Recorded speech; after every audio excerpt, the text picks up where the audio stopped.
नमस्कार, मैं वैष्णवी चौहान और आप देख रहे हैं सुदर्शन न्यूज। आपका स्वागत करती हूँ आपका राज्य आपकी खबर में। खबरों की तरफ रुख करेंगे। खबर उत्तर प्रदेश की ऊर्जा व्यवस्था से जुड़ी है, जहां मध्यांचल डिस्कॉम में लंबे समय से खाली पड़ी डायरेक्टर कमर्शियल की कुर्सी पर रजत जुनेजा ने पदभार ग्रहण कर लिया है। अमोसी जोन के मुख्य अभियंता रहे जुनेजा अब प्रदेश की बिजली व्यवस्था की अहम जिम्मेदारी संभालेंगे। इस समय स्मार्ट मीटर को लेकर कई जिलों में विवाद की स्थिति बनी हुई है और गर्मी के बीच बिजली आपूर्ति भी बड़ी चुनौती है। ऐसे में नवागत डायरेक्टर के सामने ट्रांसफार्मर व्यवस्था सुधारने और 24 घंटे निर्बाध बिजली आपूर्ति सुनिश्चित करने की बड़ी जिम्मेदारी होगी। विभागीय सुधारों पर सभी की नजरें टिकी हुई है।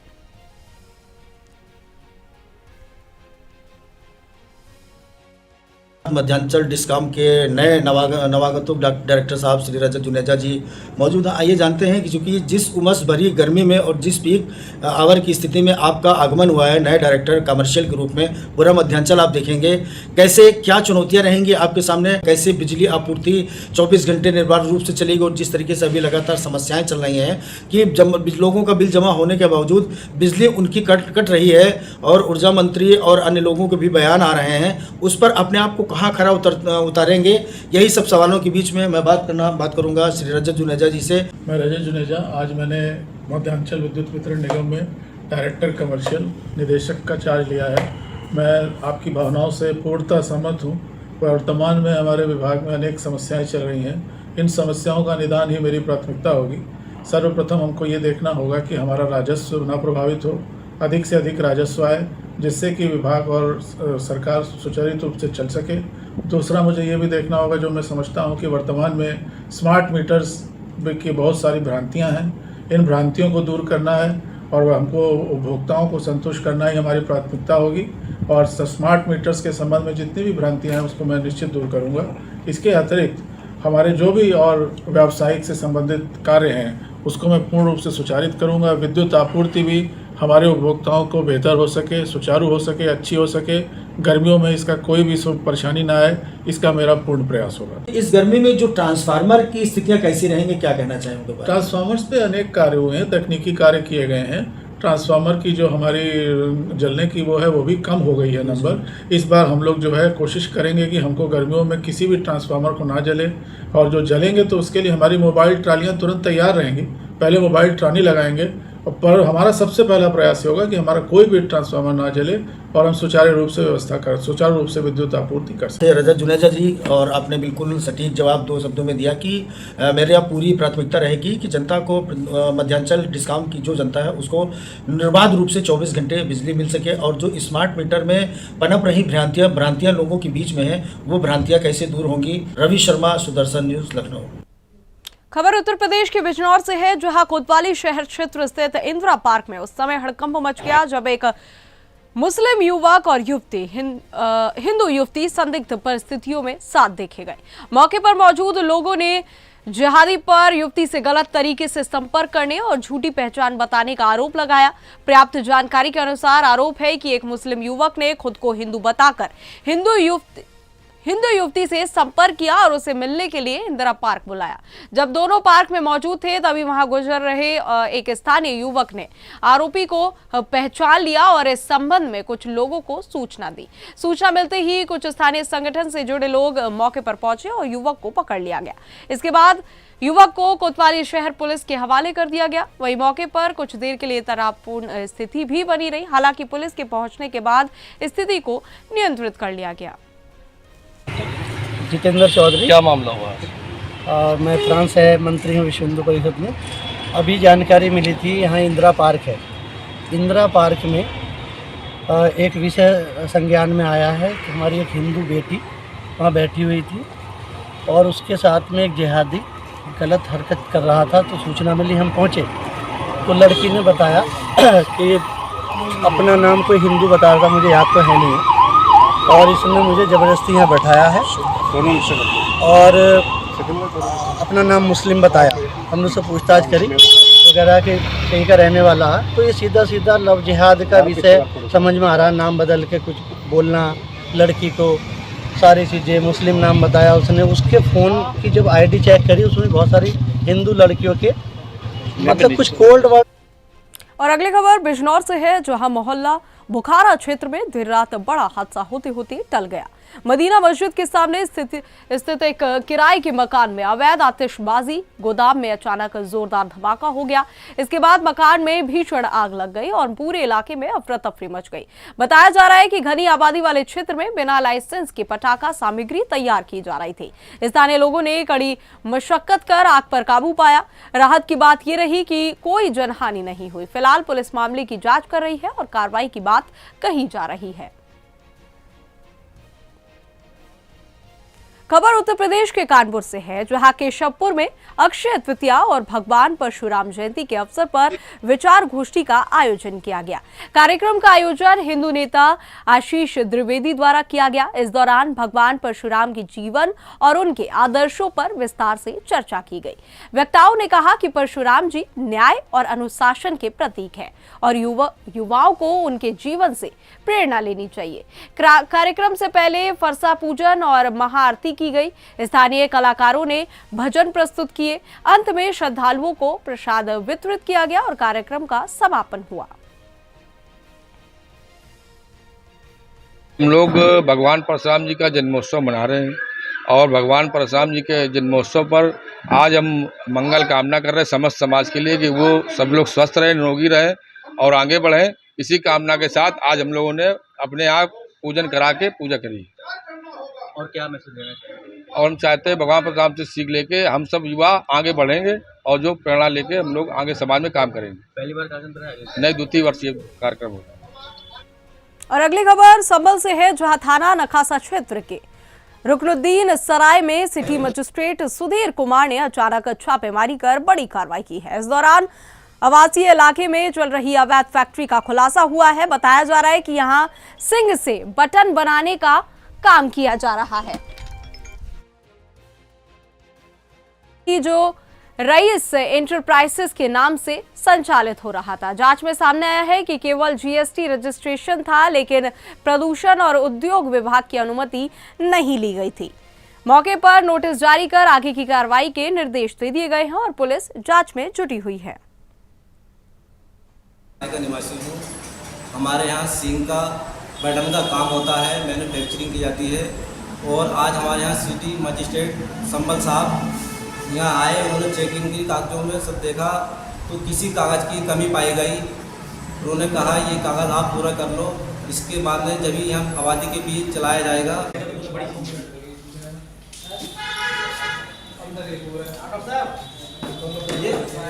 खबर ललितपुर से है, जहां मंडलायुक्त विमल कुमार दुबे ने विकासखंड तालबेहट की ग्राम पंचायत गेवरा गुंदेरा का निरीक्षण किया।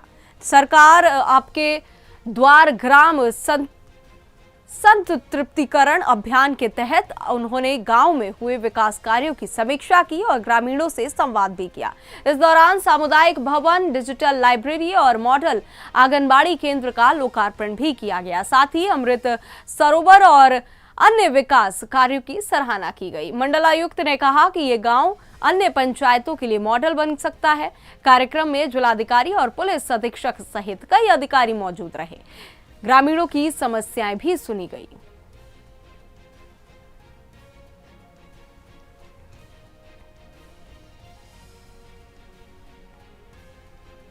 और अगली खबर कानपुर से है, जहां थाना नौबस्ता क्षेत्र के त्रिमूर्ति अपार्टमेंट में 2 नाबालिग जुड़वा बच्चियों की मौत का मामला सामने आया है।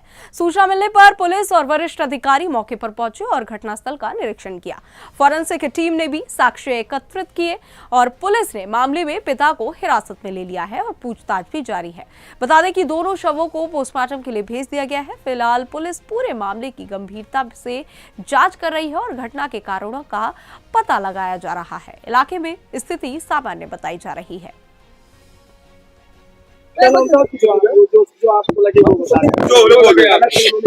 मेरा पति को फांसी का सजा दे 8 के डेट के बाद। मैं इतना ही चाहती, अब मैं इतना ही बोलना चाहती। अभी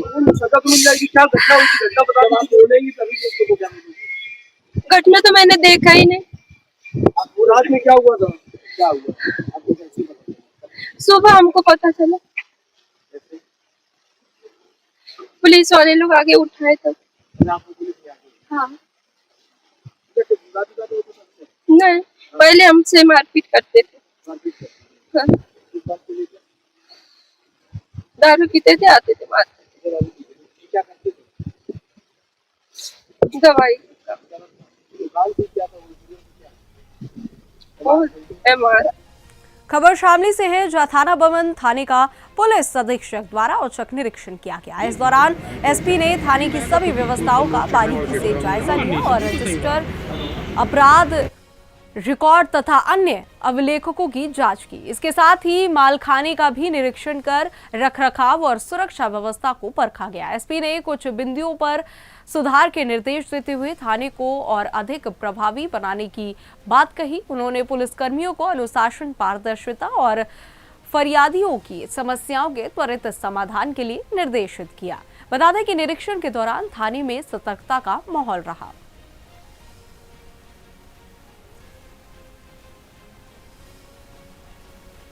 बता दें कि ये खबर शामली से है, जहां एसपी ने औचक निरीक्षण किया है। थाने की व्यवस्थाओं का जायजा लिया गया, जांच की गई और रजिस्टर और मालखाने का भी निरीक्षण किया गया।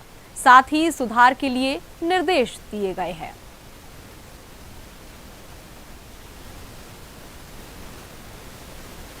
खबर ललितपुर से है, जहां गेहूं खरीद व्यवस्था में भारी अव्यवस्था देखने को मिल रही है। क्रय केंद्रों पर किसानों और एसएसपी का लाभ नहीं मिल पा रहा है।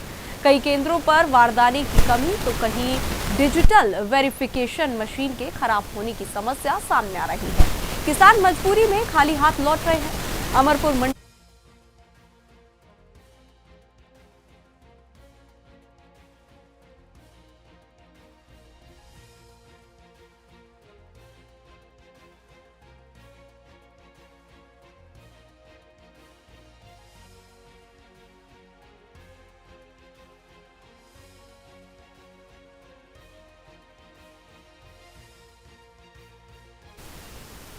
बता दें कि अमरपुर मंडी में स्थिति और गंभीर है, जहां न बिजली है और न पानी की व्यवस्था। किसानों ने रात में गेहूं चोरी होने का भी आरोप लगाया है।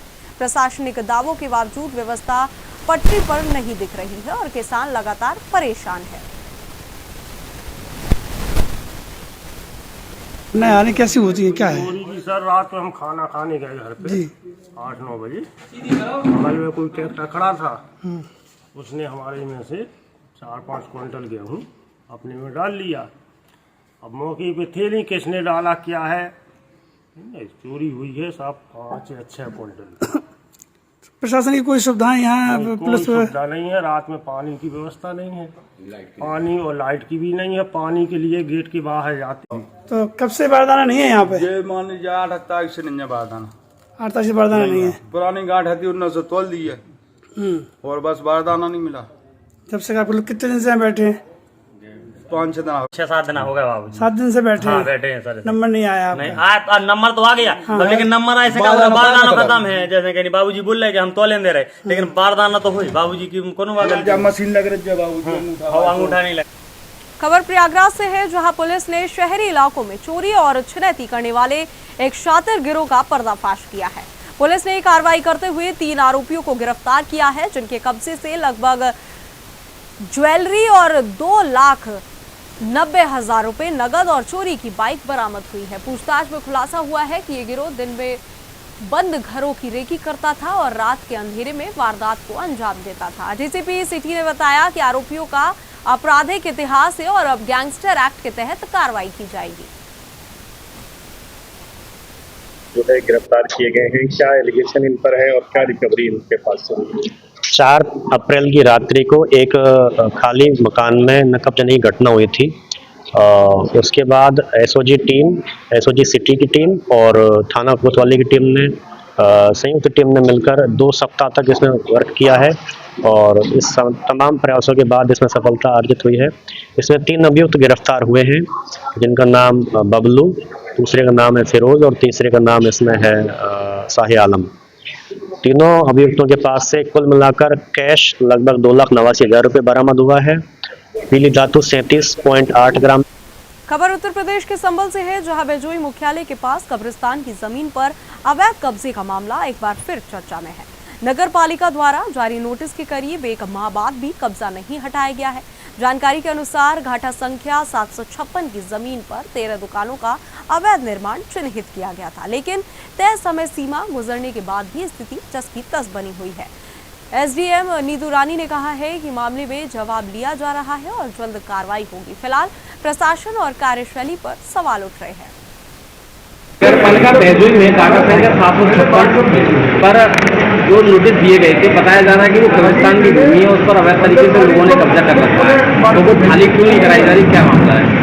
हाँ, इस वाली जमीन पे अभी नगर पालिका के द्वारा नोटिस दिए गए थे, जिसके संबंध में उनके द्वारा कुछ अभिलेख उपलब्ध कराए गए हैं।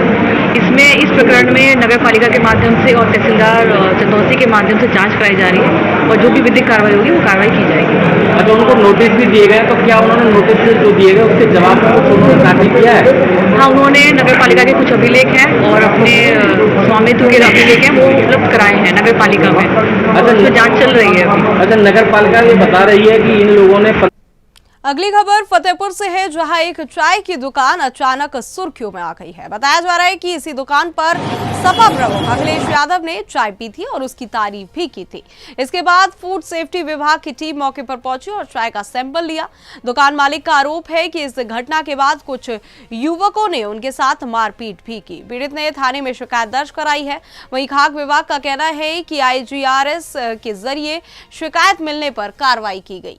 फिलहाल पूरे मामले की जांच जारी है। मेरे चौकी चौराहे पे चाय की दुकान है, तो आज सुबह कुछ मुस्लिम वर्ग के लोग आए और मेरी दुकान पे आकर उन्होंने मुझसे सीधे ये कहा कि तुम अखिलेश यादव को चाय पिलाए हो, हम तुमको गोली मार देंगे, तुम्हारा मर्डर कर देंगे। तो मैंने कहा हमारा अपराध क्या है? तो बस इतना कहते ही उन्होंने मुझे मारा है और मेरे पापा को भी मारा है, पूरी दुकान को उठा के फेंक दिया और गुल्लक में मिनिमम। चौकी चौराहे पे चाय की जी, वहाँ पर सैंपल के लिए टीम गई थी, जांच क्या मिली, क्या शिकायत मिली थी?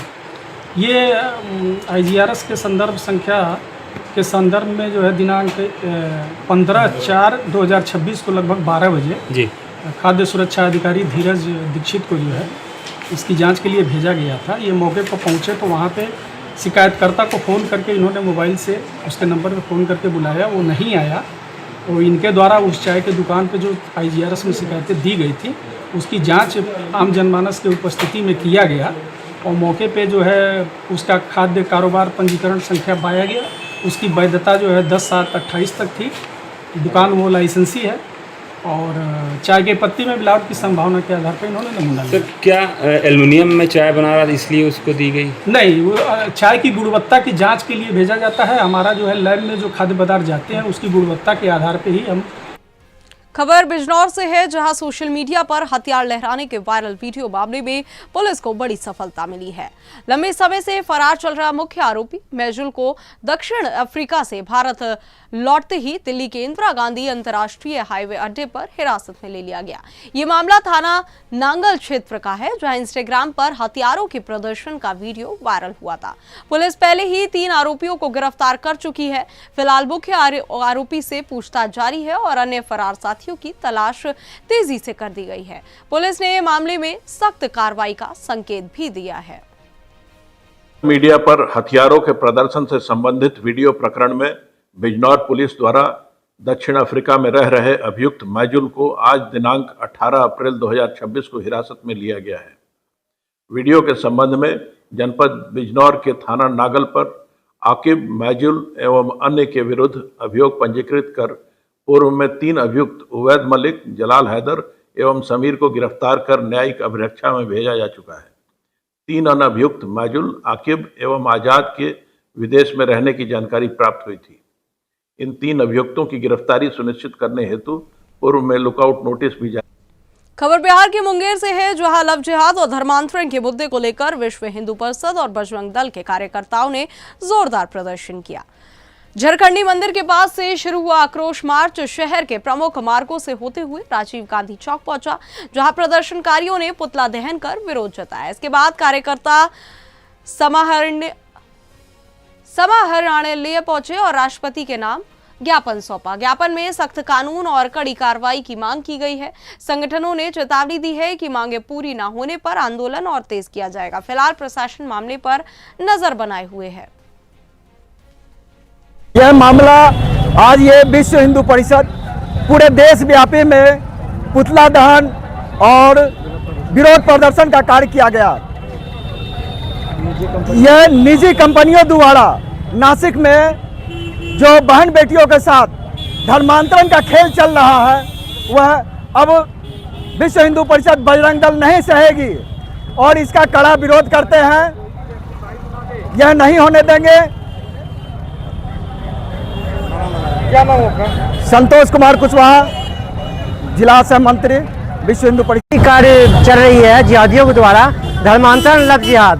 बड़ी बड़ी निजी कंपनी MNC कंपनी है, उसमें धर्मांतरण, लड़कियों का शोषण, जो हिंदू बहु बेटियों के साथ धर्मांतरण शोषण किया जा रहा है। बड़े बड़ा HR हो या फिर कर्मचारी। ये अभी जो पूरे देश भर में जो टारगेट करके लव जिहाद किया जा रहा है, हिंदू बहु बेटियों को मुस्लिम धर्म में परिवर्तन करवा। खबर मध्य प्रदेश के सिद्धि जिले से है, जहां मछोली जनपद पंचायत के ग्राम नेबुआ में आयोजित जन समस्या समाधान शिविर के दौरान कलेक्टर विकास मिश्रा का एक बयान सोशल मीडिया पर तेजी से वायरल हो गया है। कलेक्टर ने एक महिला पंच से कहा कि मैं अधिकारी नहीं हूं, आपका नौकर हूं, मालिक आप लोग हैं। इस बयान ने वहां मौजूद लोगों का ध्यान खींच लिया है। शिविर में ग्रामीणों ने अपनी समस्या रखी और सरपंच के खिलाफ शिकायत भी दर्ज कराई है। कलेक्टर ने मौके पर ही जांच का आश्वासन दिया और दोनों पक्षों को समझाकर आपसी सहमति से मामला शांत कराया। खबर गुजरात के सूरत से है, जहां विश्व हिंदू परिषद और अन्य संगठनों ने विरोध प्रदर्शन करते हुए कलेक्टर को ज्ञापन सौंपा। ये विरोध महाराष्ट्र के नासिक और अमरावती में सामने आई हालिया घटनाओं को लेकर किया गया। प्रदर्शनकारियों ने आरोप लगाते हुए सख्त कार्रवाई और कड़े कानून की मांग उठाई। संगठन के कार्यकर्ताओं ने कहा कि ऐसे मामलों पर रोक लगाना जरूरी है और समाज को जागरूक करना भी आवश्यक है। बड़ी संख्या में लोग इस प्रदर्शन में शामिल हुए। प्रशासन ने ज्ञापन स्वीकार कर मामले में उचित कार्रवाई का आश्वासन दिया है।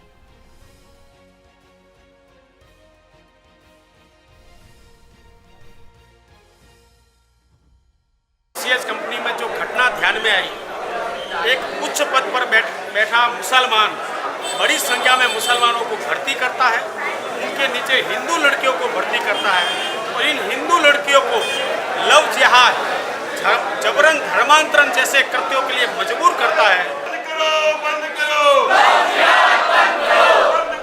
बंद करो। खबर बिहार के दरभंगा से है, जहां बहेड़ा थाना क्षेत्र के धरौड़ा दलित टोला में मद्य निषेध विभाग की टीम पर हमला किया। अवैध शराब के खिलाफ छापेमारी करने पहुंची पुलिस टीम पर स्थानीय लोगों ने अचानक हमला कर दिया। इस घटना में 3 पुलिसकर्मी घायल हो गए, जिन्हें बेनीपुर अनुमंडलीय अस्पताल में भर्ती कराया गया है। बताया जा रहा है कि टीम को गुप्त सूचना के आधार पर कार्रवाई के लिए भेजा गया था। घटना के बाद इलाके में तनाव का माहौल है। पुलिस बल तैनात कर दिया गया है और आरोपियों की पहचान कर कार्रवाई की जा रही है। और फिलहाल इस बुलेटिन में इतना ही। देश और दुनिया की तमाम खबरों के लिए हमारे साथ बने रहे और देखते रहे सुदर्शन न्यूज। जय हिंद।